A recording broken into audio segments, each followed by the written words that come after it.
अवधूत चिंतन श्री गुरुदेव दत्त श्री स्वामी समर्थ महाराज की जय। श्री स्वामी समर्थ। नमस्कार मित्रांनो, तुमचं आपल्या समर्थ दर्शन या चॅनलमध्ये खूप खूप मनापासून स्वागत आहे। बघा, स्वामी महाराजांच्या पुण्यतिथी निमित्त बरेच जण गुरुचरित्राचं पारायण करत आहेत। तर या पारायणाचं जे उद्यापन आहे, तर ते उद्यापन आपल्या स्वामी महाराजांची ज्या दिवशी पुण्यतिथी आहे त्या चरित्राच्या पारायणाची सुद्धा समाप्ती होणार आहे। उद्यापन या दिवशी आपल्याला करायचं आहे।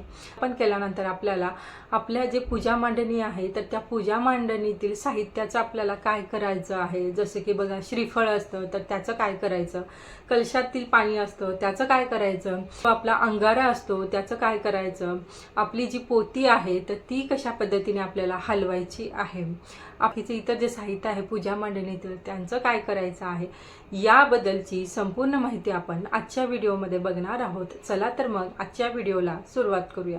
स्वामी महाराजांच्या पुण्यतिथी निमित्त आपण गुरुचरित्राचं पारायण करत आहोत। तर या पारायणाची जी सुरुवात होती, तर ती सुरुवात 9 तारखेला याची सुरुवात झालेली होती आणि जी समाप्ती आहे, जे सांगता आहे, तर ती 15 तारखेला आहे। म्हणजे ज्या दिवशी महाराजांची पुण्यतिथी आहे त्या दिवशी समाप्ती सुद्धा आहे पारायणाची।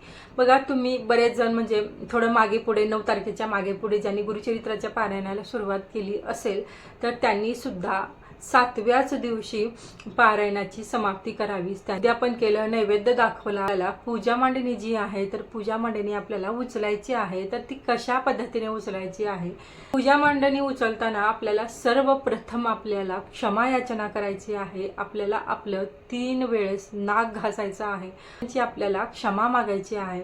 म्हणजे आपण सेवा करताना आपल्याकडून काही गोष्टी चुकल्या असतील, आपल्याकडून काही कमी राहिली असेल, यासाठी आपल्याला महाराजांची मनापासून माफी मागायची आहे आणि असंच महाराजांनी माझ्याकडून भरभरून सेवा करून घ्यावी अशी प्रार्थना सुद्धा आपल्याला करायची आहे।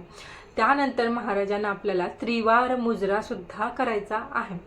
पूजा मांडणी असते, पूजा मांडणी उचलताना आपल्याला सर्वप्रथम जो आपला कलश असतो, कलशावरील जे श्रीफळ असतं तर ते श्रीफळ उचलायचं आहे। जो श्रीफळ असतं त्याच्यामध्ये सुद्धा पाणी असतं, तर पाण्यामध्ये खूप अट्रॅक्शन पॉवर असते, हे तुम्हाला माहितीच आहे। म्हणजे आता पूजा मांडणीतील प्रत्येक एक जी गोष्ट आहे ना, तर ती खूप म्हणजे त्याच्यामध्ये खूप पारायणाची एनर्जी आलेली आहे, ती खूप प्रभावशाली झालेली आहे।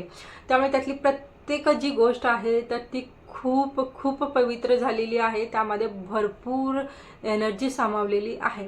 आता बरेच जण काय करतात, हे श्रीफळाचं बरेच जण हे श्रीफळ फोडतात आणि त्याचा एखादा गोड पदार्थ बनवून ते खात असतात, जसं खोबऱ्याच्या वड्या वगैरे ते बनवतात। तर काही जण काय करतात, म्हणजे मी तरी तो जो श्रीफळ असतो तर तो मी घरामध्येच ठेवते, कारण तो जर श्रीफळ आपल्या घरी असेल ना, तर जी निगेटिव्ह एनर्जी असते तर ती निगेटिव्ह एनर्जी आपल्या घरामध्ये प्रवेशच करू शकणार नाही, तितकी प्रभावशाली तो श्रीफळ असतो।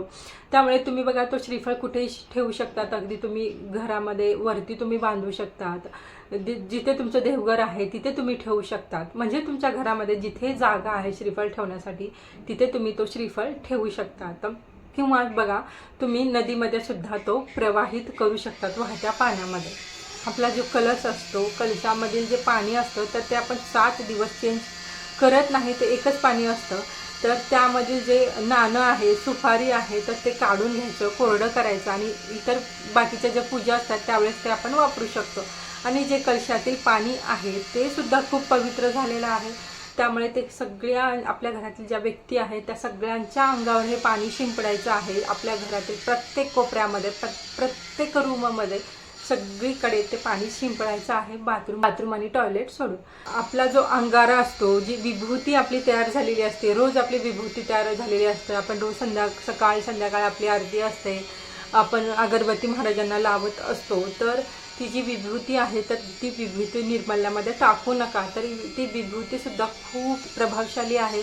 तर ती विभूती तुम्ही एखाद्या पेपरमध्ये तुम्ही जमा करून ठेवू शकतात किंवा एखाद्या डब्बीमध्ये ते तुम्ही साठवू शकता। तुमच्याकडेच तो अंगारा ठेवायचा आहे आणि तुम्ही रोज तो अंगारा लावू शकता। घरातून बाहेर जाणाऱ्या व्यक्तींना तो तुम्ही लावू शकतात, कोणी आजारी व्यक्ती असेल तर त्यांना तुम्ही लावू शकतात, एखाद्या व्यक्तींना निगेटिव्ह खूप वाटत असेल तर त्यांना तुम्ही लावू शकतात, कोणाला भूत पिशाच बाधा झाली असेल तर अशा व्यक्तींना सुद्धा तुम्ही तो अंगारा लावू शकतात। आपण पारायण करत असतो 7 दिवस, त्यामुळे आपण मोस्टली आपण 7 दिवस हा अखंड दिवा आपण ठेवत असतो. तर ती आता तुम्ही पूजा मांडणी करताय तर तो दिवा तुम्ही विझवू नका, तर तो दिवा जितक्या वेळ चालतोय तेवढा वेळ चालू द्या. म्हणजे तो दिवा तुम्ही देवघरामध्ये आणून ठेवू शकतात.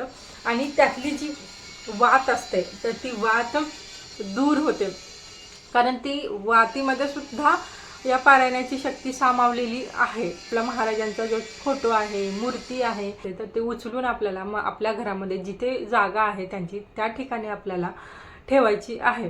गुरुचरित्र हा जो ग्रंथ आहे, जी पोथी आहे, तर ती पोथी आपल्याला हलवायची आहे.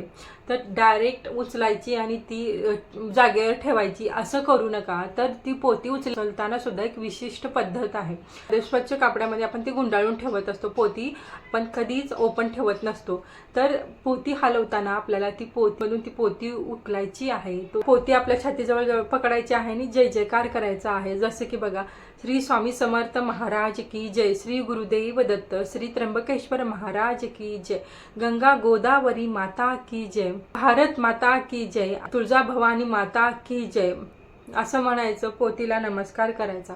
त्यानंतर बघा, असं वरती आणखीन पोथी घ्यायची आहे, म्हणजे आपल्याजवळ अशी पोथी घ्यायची आहे. परत जय जयकार आपल्याला करायचा आहे आणि आपल्याला पोथीचं दर्शन घ्यायचं आहे. त्यानंतर बघा, जी पोथी असते तर ती आपल्या डोक्यावर ठेवायची आहे.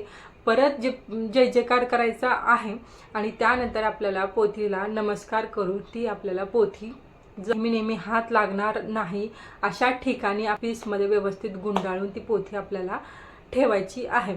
जय जयकार तुमच्या पद्धतीने सुद्धा करू शकतात. म्हणजे अगदी तुम्ही अवधूत चिंतन श्री गुरुदेव दत्त, श्री स्वामी समर्थ महाराज की जय असं म्हणून सुद्धा तुम्ही, म्हणजे असं 3 वेळेस तुम्ही म्हणून सुद्धा तुम्ही जय जयकार करू शकता. आता मांडणी आहे ना, तर ती तुम्ही बघा 15 तारखेला दुपारी हलवू शकतात, संध्याकाळी हलवू शकतात, तर किंवा 16 तारखेला तुम्ही सकाळी सुद्धा हलवू शकतात. म्हणजे ज्या मांडणीतील जे फूल आहेत, जे आता आपण आपली जी विड्याची पानं आहेत, आंब्याची पानं आहेत, अशा ज्या गोष्टी आहेत, तर त्या गोष्टी आपल्याला निर्माल्यामध्ये टाकायच्या आहेत. जर फळं ठेवला असाल तर ते फळ असतं, तर घरातील प्रत्येक व्यक्तीने तो प्रसाद ग्रहण करायचा आहे. महाराजांच्या समोर आपण रोज पाणी ठेवत असतो, प्रसाद ठेवत असतो, तो सुद्धा आपल्या घरातील प्रत्येक व्यक्तीने तो प्रसाद ग्रहण करावा. ते पाणी आपण प्यायचं, आपल्या घरामध्ये शिंपडायचं ते पाणी. प्रत्येक गोष्ट जी गोष्ट आहे तर ती एक गोष्ट खूप महत्त्वाची आहे.